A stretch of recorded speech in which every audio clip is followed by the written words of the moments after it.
Bagusnya striker-striker Indonesia jadi cukup gacor lah kemarin. Hoki Caraka, Ramadan Sananta, Dimas Derajat ganti-gantian tuh mereka golin. Bahkan sampai saat ini Hoki Caraka sama Dimas Derajat menjadi top skor sementara di qualifier Piala Dunia. Iya, Di atas Neymar. Di atas Mengalahkan Neymar. Messi. Iya, ada Neymar, Messi, Mbappe pasti di bawahnya mereka semua enggak ada apa-apa ya. Indonesia. Dan Jude Bellingham mesti dikasih kredit lagi mendapatkan player of the match juga setelah terakhir lawan Napoli, terus dapat di sini juga. Jadi menurut gua iya masa depannya Inggris cerah lah, kecuali Gareth Southgate-nya nggak dipecat. Ya ini dulu gue dengar Tonali sama Fagioli ini awalnya main judi koprok bang di pasar malam. Ada isu Terus baru lagi. ketagihan jadinya.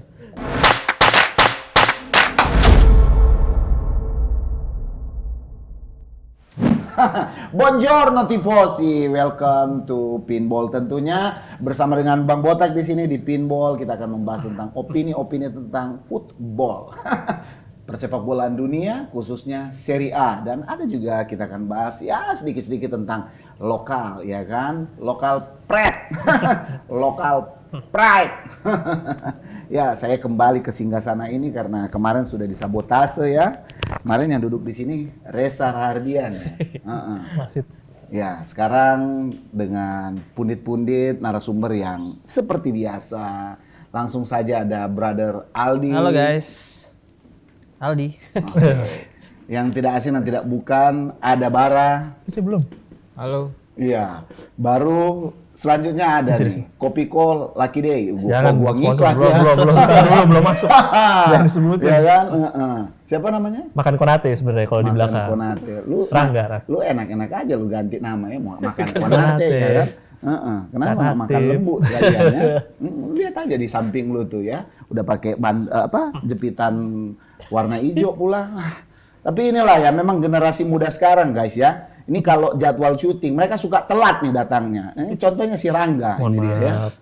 Ini maaf kata ya. Tadi ini jangan salah. Ini yang ompong sebelah ini diam-diam begini sebenarnya udah kesel-kesel dari tadi. Masa dia ngomong begitu tadi? Waduh. Wah, Bang Botak, ini gue ada anjing. Udah ditungguin biasa bang. Oh ini ya. Udah ditungguin. Oh, udah ada ini. Ada di depan. Padahal tadi gua nggak bisa parkir. Aduh, nih ya nanti next time lah. Lu tadi kesini naik apa? MRT? Naik mobil. Oh, naik mobil, pantesan ya macet ya. Nah guys, ini kayaknya kelamaan nih ya. Ini ngapain sih kayak nggak nyaman banget. Aduh, nggak nyaman sih Rangga. Gue sebenarnya mau ngomong nggak tahu mau ngomong. Ngeblank aja. Udahlah, happy birthday itu. Gue mau pengen ngerjain dia. Gue Prank gagal dong, prank gagal. Ya, terima kasih. Gue mau ngerjain dia. Mana salahnya gue mau mulai. Pusing sendiri. Tadi orang bilang lu awas lu ketahuan lu bar. Di sendiri yang nggak tahu. Pesan gue liatin kenapa gimana ya? Ternyata guys ya, ini Brother Rangga ya Indonapoli ini lagi berulang tahun ya. Dia ketambahan usia, makin Berkurang umur saya. Terima makin kasih. sukses, 49 makin ya, jaya ya. Belum. Cepat menikah, kalau sudah ada jodohnya katanya sih sudah. Baru ya kita doakan semoga Napoli peringkat 4 aja cukup. Yang pertama aja dah, yang dulu yang di Jabar dah. Yang pertama tetaplah semoga aja Milan. Amin, amin. Diaminin Amin, loh. amin. Kita mah yang baik-baik aja. Aminin aja. Berarti Inter kurang baik. Enggak ya maksudnya kalau yang baik kita amini aja. Nih usia keberapa ini? 49 bang. Terima kasih. Cucunya berapa sekarang? 3. Udah 3. Ini kayaknya suaranya udah kayak Pak Jokowi. Waduh, tolong. Ya udah, ada supporter orang- ya. Oh iya benar juga. Oh iya, dodonya. Bener. Aduh, Bahaya, ya. Jadi supporter kita doakan yang terbaik lah buat Rangga Terima ya kasih. dan sukses selalu ya di usia yang sudah bertambah ini, nggak tahu berapa sekarang. Udah lebih dekat ke kepala 3 saya. Oh, berarti 28. 29. 29. Oh, 29 nggak apa-apa, masih di bawah 20 lah. Gua di bawah 17 tahun aman. Enjoy aja. Iya kan? Kenapa? Lu protes? Gua Mulai kerja lagi. Nah, sekarang kita tidak perlu berlama-lama, kita akan bahas dulu rekap singkat dari pertandingan International Day. Kita ini pencinta Serie A dan Italia nyungsep di tangan dari Liga Premier alias England ya. Langsung aja. Bagaimana? Yang berulang tahun dulu. Oh, yang Oh nonton iya, dulu, oke. terima kasih, dikasih duluan. Padahal saya mau nyontek omongannya Aldi tadi, kenapa Karena saya... gua tahu lu nggak nonton kayaknya. Dia ketiduran. Gue bareng sama dia. Gue nonton, kita nonton semua bertiga Hah, sama lu bareng? Kita Bareng. bertiga abis Oh, sama take Reza ya? abis take podcast kita nonton bareng. Gue yang paling semangat, gue ketiduran duluan setelah 1-1.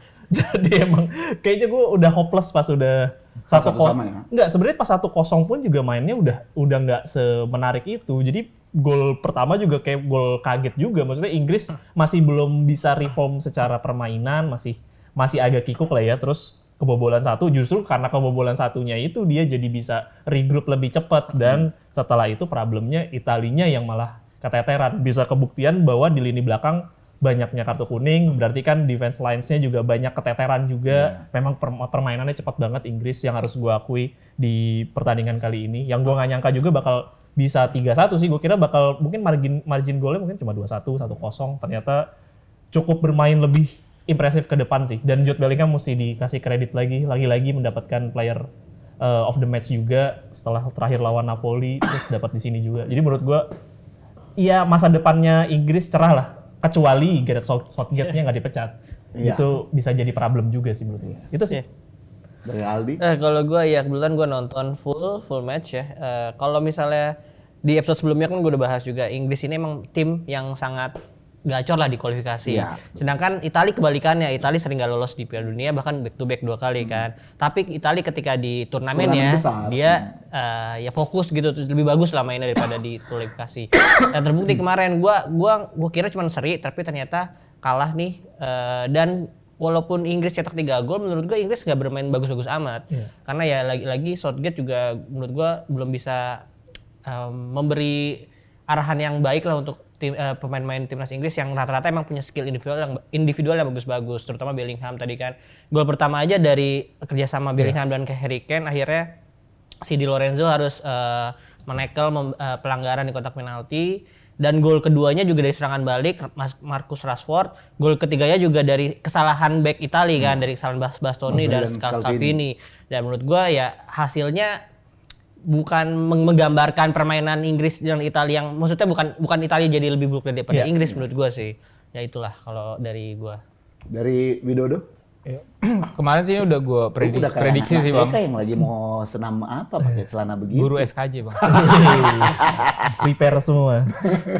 Iya kemarin gue udah prediksi juga kalau Italia bakal kalah sama Inggris dengan berbagai faktor di belakangnya. Tapi yang gue lihat kemarin itu adalah hilangnya ciri khas Italia. Catenaccio sama sekali nggak ada berbekas. Apalagi Sejak 4 back ya kemarin ya. makanya sejak eranya mungkin terakhir yang agak bisa memenuhi ekspektasi ya Chiellini sama Bonucci lah. Setelah sebelumnya Barzagli, Cielini, Bonucci. Ya, zaman-zaman Barzagli. Conte lah kalau pelatihnya. sebelumnya kita udah tahu itu kuat banget lah Italia dari Cannavaro, Nesta dan lain-lain. Tapi memang nggak ada bekasnya Catenaccio di Italia yang tim sekarang, terus juga dengan pelatih baru, kemudian juga Jude Bellingham benar-benar super, masa depan cerah. Mungkin gue bisa nambahin Jude Bellingham bukan timnas Inggris ya sebenarnya sih. Karena Jude Bellinghamnya Bellingham udah cerah. ngebuktiin dia di level klub dia berhasil dan bahkan di level timnas juga dia moncer banget. Iya.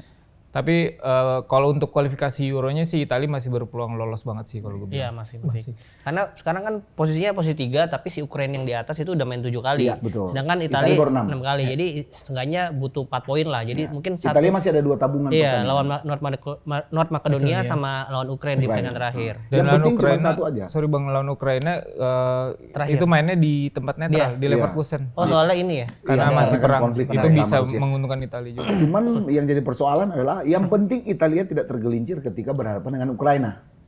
Iya. Kalau seandainya Ukraina bisa mengalahkan Italia maka tamat lah. Iya, betul.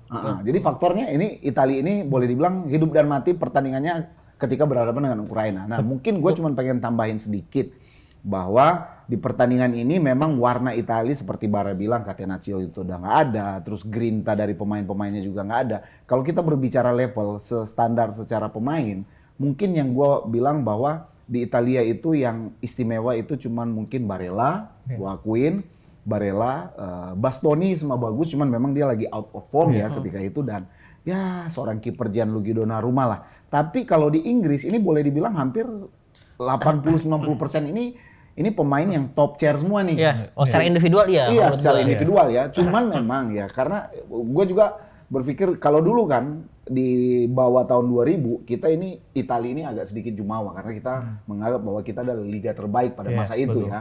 Nah, akhirnya setelah Liga Inggris naik masa nih sekarang, mereka ini mempunyai pemain-pemain yang boleh dibilang sebenarnya sama kayak lu bilang bahwa mereka itu adalah pemain spesialis turnamen tapi sampai di babak-babak kayak semifinal, perempat final. Iya. Untuk mereka mental juara untuk angkat trofi mereka nggak ada sama sekali. Yang lucunya sebenarnya di tim nasional Inggris adalah seorang pemain cadangan di Manchester City yaitu Phillips. Calvin Phillips. Phillips. Ya, Calvin Phillips ini itu bisa sangat luar biasa loh dia lawan iya. timnas padahal Kan Maguire juga iya, starter juga. Iya, Harry Maguire padahal Yang- pemain-pemain. Nah, cuman dua itu yang minusnya. Kalau lain, apalagi Bellingham, wah itu mah berlian. Sorry Bang, gue pengen nambahin yang Italia jalannya ke playoff itu, ke Euro masih terbuka ada lebar. Bahkan walaupun dia kalah sama Ukraina pun karena dia sebagai posisi leading di grupnya Nation Cup, Ya. dia masih iya, bisa betul, betul. masih bisa Nah, playoff. lewat Iya. jalur yang itulah Jalur playoff. jalur Jalur Nation play- League. Nation League, betul. Nation League ya. Oke, ya sudah. Itulah analisa kita ya tentang kekalahan tim nasional Italia terhadap Inggris. Ya kita harus juga akui bahwa levelnya memang kita ya Italia agak tertinggal jauh dari Inggris. Tapi sekarang kita aus. Kita mau minum dulu ya. Minum. Aus.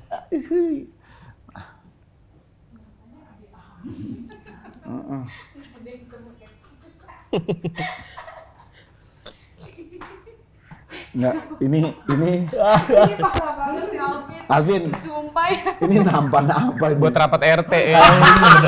12. Biasanya ada kacang sama Iya, buka iya, kan iya. kalau segede Ini- gini. Enggak, serius loh. Ini kayak mau kasih makan burung. Kelebihan ya. Iya, cuma itu. Itu ya. Terima kasih. Terima kasih. Terima kasih. Iya, Terima kasih. luar biasa ya. Cheers dulu ya. Pirang lagi. Oke, pinball. Jaya jaya jaya. Forza. Forza Iya. pinball. Oh. Luar biasa. Itu tadi Tameng dicariin Bang sama Kapten Amerika. Iya ya betul ya, tapi Captain America. Aduh. Nah, setelah kita membahas tim nasional Italia alias Azzurri, sekarang kita akan membahas local pride dulu ya. Kita perlu berbangga karena kita adalah orang Indonesia dengan progres dari tim nasional Indonesia yang sangat luar biasa. Boleh kita bilang bahwa sangat luar biasa. Kita juga kasih salut dulu buat perjalanan tim nasional Indonesia yang dulu sebenarnya sempat jadi dijuluki macan Asia sebenarnya ya pada masa-masa Joko Widodo dulu. Widodo Ceputro. Nah, Coba lagi. Itu salah gua yo, Widodo Ceputro, Bima Sakti, Bima Sakti. Kurniawan Dwi Yulianto, Presiden main bola. Zaman-zaman itu kan. ada di YouTube ya, main di Betul. MU ya. Baru zaman yang lebih ngetop dulu prestasi Indonesia itu makin naik waktu zaman Ronaldo Wati juga ya. Nah, sekarang kita akan bahas Madun ketemu Ron, Madun, ketemu betul. Messi ya. kita akan bahas tim nasional Indonesia yang bertransformasi menjadi rasa Eropa. Boleh dibilang tim nasional Indonesia menjadi rasa Eropa secara permainan maupun secara pembinaan sebenarnya di tangan Erick Thohir dan STY. Ya, luar biasa dari Aldi dulu. Apa nih maksudnya yang mau dibahas apanya nih? Hah? Bahas, pertanyaan kemarin Enggak, aja kali ya? rumput GBK. Beli dari mana?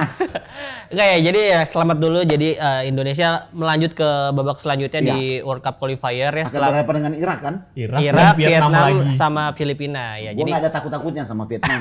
Sama Filipina gue udah nggak takut. iya kalau kita lihat dari permainan yang kemarin menang 6-0 2 kali ya. Iya. Itu Konsistensi. Konsisten, benar, konsisten dan tarian kedua juga merotasi jadi menggunakan pemain yang berbeda. Jadi pengen ngasih kesempatan juga dan pengen cari yang form yang lebih pasnya lagi kan si STY kemarin. Dan bagusnya striker-striker Indonesia jadi cukup gacor lah kemarin. Hoki Caraka, Ramadhan Sananta, Dimas Derajat ganti-gantian tuh mereka golin. Bahkan sampai saat ini Hoki Caraka sama Dimas Derajat menjadi top skor sementara di qualifier. Kualifikasi Piala Dunia. Iya, Di atas Pemain. Neymar. di atas Mengalahkan Neymar. Messi. Iya, ada Neymar, Messi, Mbappe pasti di bawahnya mereka semua enggak ada apa-apa ya. Indonesia. Dan akhirnya kan lolos ke grup selanjutnya itu akan main November nanti ya. Yang Iya. leg pertama lawan Irak, terus lawan Vietnam, baru Filipina baru Vietnam Baru gitu. Vietnam. Gue rasa sih Indonesia ya kalau kita lihat dari permainan sekarang dan Vietnam juga yang masih sama lah gitu lah. Punya harapan Punya besar harapan besar. untuk bisa lolos Ke minimal babak ke Piala selanjutnya Dunia. ya. Oh menurut gua babak selanjutnya dulu sih. Oh, babak Iya, selanjutnya. masih ada dulu ya. masih ada grup setelah panjang, lagi Betul, kan? masih habis panjang ini ya. masih ada grup selanjutnya. Nah, dari Widodo. Bara. Ya, dulu waktu saya menciptakan tendangan salto ya Bang. Lu bukan gimana? apa, Bu? Lu bukan Putro, Cahyono Putro. Oh iya, Widodo apa, Bang? Lu Salah, malah ompong. Lanjut.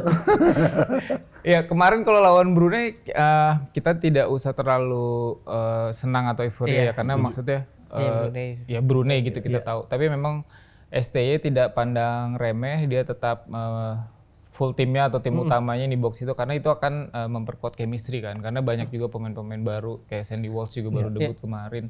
Shane Patinama terus iya. ada juga yang lagi nggak bisa kan Evar Gender lagi cedera Betul, juga. walaupun cedera. Tapi sebelumnya kan udah pernah main. Nah, sekarang nih ujian selanjutnya di grup selanjutnya dan bahkan ini pun gue masih bisa bilang Indonesia berpeluang sangat besar lolos karena yang diambil dua.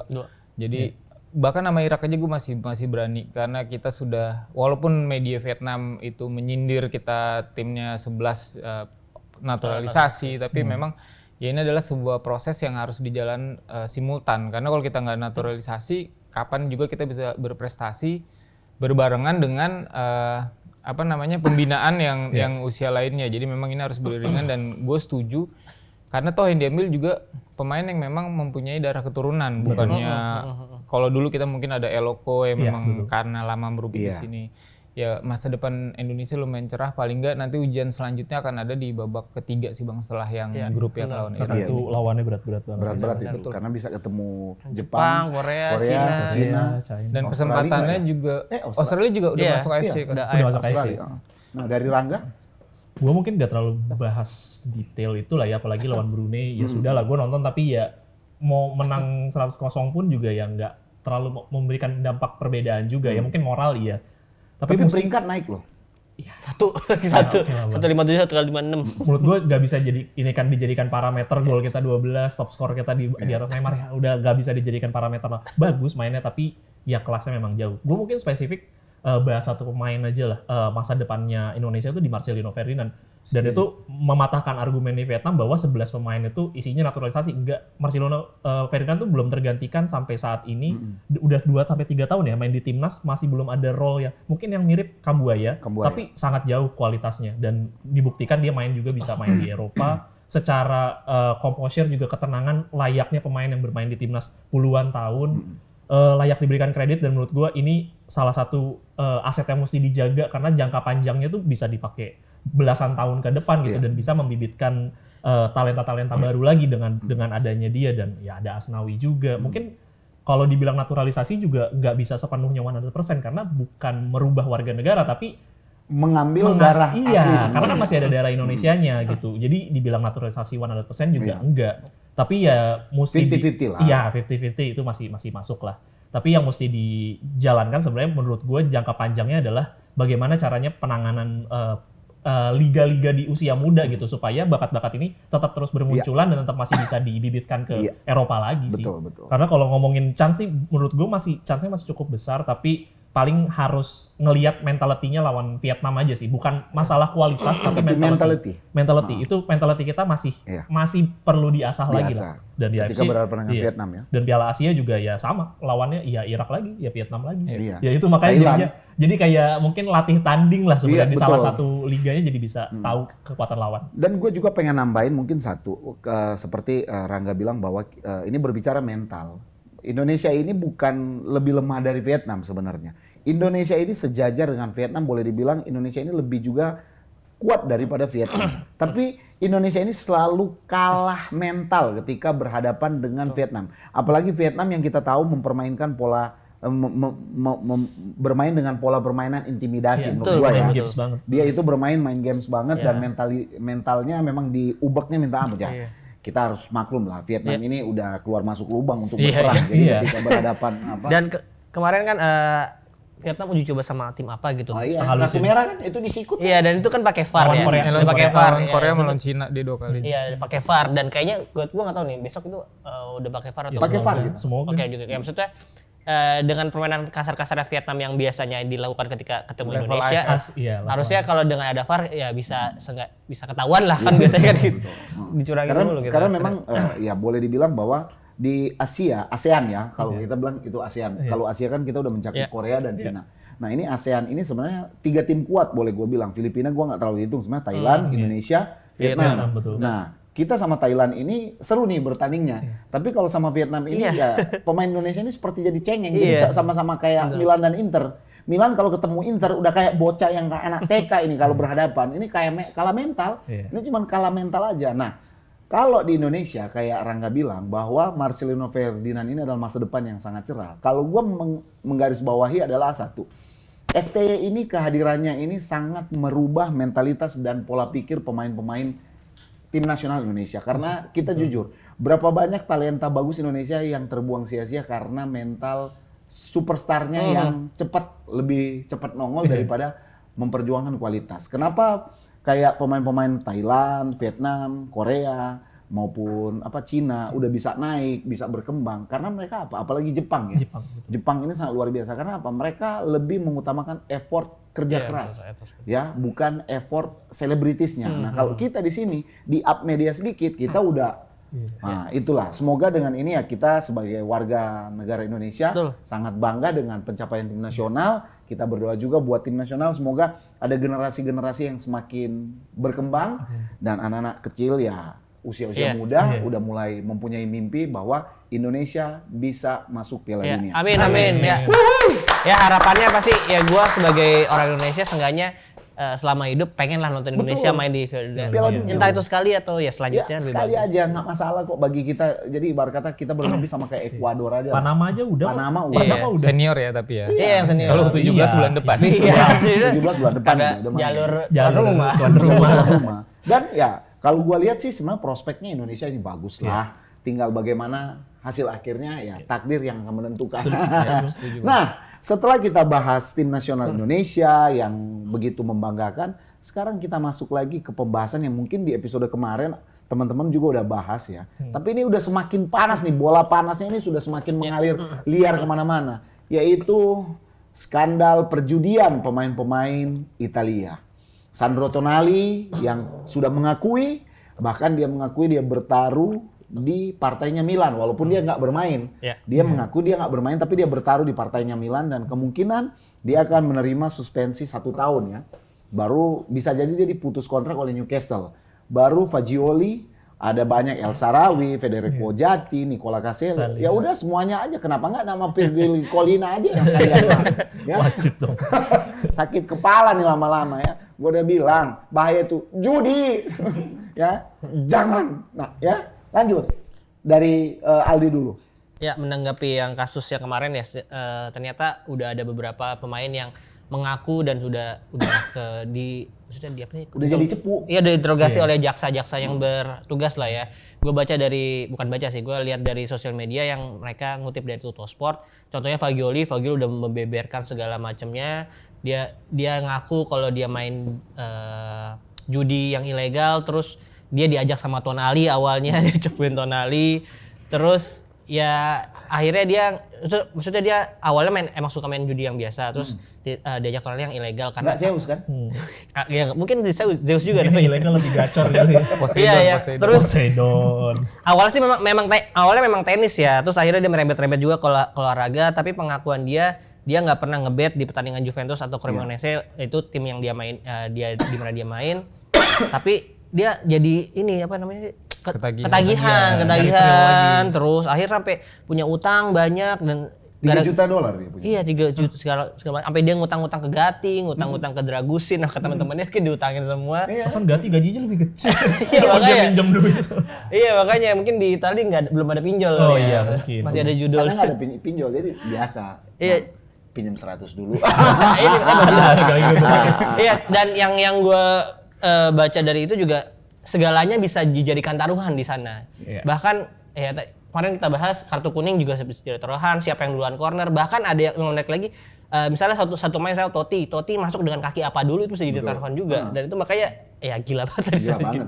Karena liar pertarungan. liar. Terlalu liar. Mungkin gue ngambil satu case, gue juga sempat baca kemarin masalah even sampai kayak isu transfer itu bisa Iya, dijadiin juga. iya. Kayak terakhir tuh Kieran Trippier Trippier ke ke Atletico Trippier. Madrid tuh bisa kena juga. Jadi Dan ini makin melebarnya, makin lumayan besar, dan ini pasti snowball effect juga. Kayak misalkan udah keluar El Shaarawy, Gatti, Casale, kalau memang mereka bertiga salah satunya dari kan pasti akan ngelakuin hal yang sama seperti Fagioli juga, akan cepuin sana sini lagi dan Supaya mendapatkan keringanan ini ya. Iya, dan hukuman. pasti akan menggulung lagi makin besar. Tapi yang terakhir yang gue dapat informasinya El Shaarawy agennya bilang tidak melakukan, dan dia malah siap nuntut balik kalau memang nggak ada fakta yang detail. Jadi ini udah mulai peperangannya udah dimulai dari mulai agen melawan si pelapor juga. Siapa sih pelapornya itu? Fabrizio Corona. Fabrizio Corona. Nanti Jadi besok kita beli tiket ke Italia.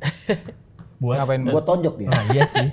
Tapi Cebul emang ya? orang problematik. Iya, emang suka meres orang. Karena dia memang suka memeras pemain Iya. ternyata. Ya, tapi ya gue nggak terlalu bisa ngomong banyak juga karena memang kasusnya masih bergulir, sedetail-detailnya juga informasinya masih simpang Simpang siur. Jadi ya gue berharap sih semoga ujungnya cepat diketemuin. Jadi kalaupun ada suspensi, waktunya jadi nggak terlalu panjang gitu, nggak melebar. Misalkan waktunya dalam 3 tahun masih ketemu pelaku baru, jadinya kan masih terus merembet besar. Jadi gue berharap secepatnya lah diselesaikan. Dari Bara? Ya ini dulu gue dengar Tonali sama Fagioli ini awalnya main judi koprok bang di pasar malam. Ada isu Terus baru lagi. ketagihan jadinya. Gitu ya. Diputer-puter Enggak, kan. gua Iya, tanya. lebak di mana itu kan? Berarti Tonali sama Fagioli pernah jalan ke Depok dulu ya? Pernah sampai pasar Depok. malam bang, gak ada tong setannya. Ya Allah. Gue mau highlight di kasus ini adalah bang, sebenarnya motivasi Corona ini apa? Apakah dia sedemikian mulia ingin merubah sepak bola Italia yang tidak. ternyata bawahnya bobrok dengan judi, ataukah kenapa? Karena ini menjadikan isu nasional, dan kalau memang dia dengan kebiasaan awalnya memeras pemain satu persatu biasanya bang, gue punya foto lu lagi ini nih ngutang gitu atau apa, dia biasa satu persatu didatengin buat memeras, tapi entah kenapa kali ini dia memblow up ini ke publik. Itu sih yang gue penasaran sih. Nah kalau gue pribadi sebenarnya sih gini, ini masalah perjudian untuk pemain-pemain bola ini sebenarnya nggak asing. Karena di Liga Inggris itu ada beberapa pemain yang terjerat judi juga, yaitu Michael Owen yang tergila-gila dengan kartu, dengan balap kuda, baru Robbie Fowler, Wayne Rooney, baru Neymar juga. Neymar itu habis-habisan loh, dia main poker tapi. Nah yang jadi masalah dari pemain-pemain Italia ini adalah mereka bertaruh Yang di ilegal. Serie A. Oh iya, juga Nah di itu sepak yang bola jadi juga. persoalan. Jadi buat di sana itu lu nggak masalah, lu mau main judi kasino kayak Iya, mau apapun. asalkan yang legal ya. Yang legal silakan. Dan Yang penting jangan- lu jangan bertaruh di bola. Jangan di bola, betul, betul. Karena lu pemain bola. Nah itu yang jadi persoalan. Ya semoga lah kita berharap semoga ini anak-anak ini ya kalau boleh dirukiah lah biar mereka insaf. Ya Iya, amin. ingat ya kalian nabung lah, main bola lah bagus-bagus buat beli beras. Ya jangan kalian main judi. Beli pasta. Ya. Tapi ada juga tuh yang baru sekarang lagi, tapi belum terlalu banyak sih Siapa, isunya. Bara? Yang si Fabrizio Corona juga yang beritain kalau ada beberapa pemain di Serie A yang LGBT. Oh, Itu juga. yang gay. Iya, Oh, gitu. kalau soal itu sih sebenarnya itu udah ada isu terbuka si Yakub Iya. Yanto Yakub udah Yanto. mengakui bahwa dia suka sesama jenis. Ya memang kalau di negara Eropa itu adalah hal yang lumrah buat mereka. Cuman memang ini si Fabrizio Corona ini kayaknya pengen mendapatkan highlight sebenarnya. Iya. Pengen dapat spotlight ya, Iya. pengen dapat Ngiri dia pusat sama perhatian. Fabrizio Romano, Iya, sama betul. Fabrizio, Jadi, tapi dia kok gue pengen nggak dapat, terkenal gitu. spotlight. Mereka akan berpikir bahwa wah, ini orang juga ini kompeten nih untuk menggali informasi-informasi rahasia. Tapi sebenarnya dia aslinya tukang cukur alias ya, tukang penguras harta orang ya dengan menyebarkan aib ya. Dia bukan versi Lambetura karena kalau Lambetura tidak begitu ya. Ini memang menyebar aib orang. Awas kau ya Corona ya. Nah, dari tifosi semua supporter sekalian, kalau kalian mungkin ada tanggapan yang berbeda atau punya analisa ataupun prediksi yang berbeda atau penilaian yang berbeda, silakan tulis kolom komentar ya, jangan sungkan-sungkan.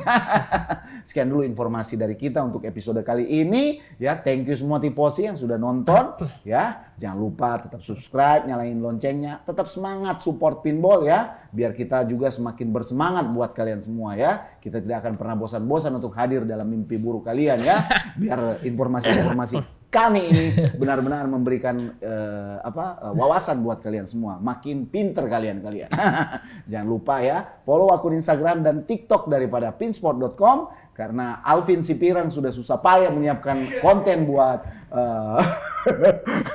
buat TikTok dan Instagram. Kalau kalian tidak lihat, tidak tonton dan tidak review, sayang kasihan dia ya, dia sampai udah ompong gara-gara itu ya. Sampai ikutan. Oke, ya gue Bang Botak. Gue Aldi. Saya Rangga. Saya Bara. Oke, ciao Mama Bella, see you. Grazie. Forza Serie A.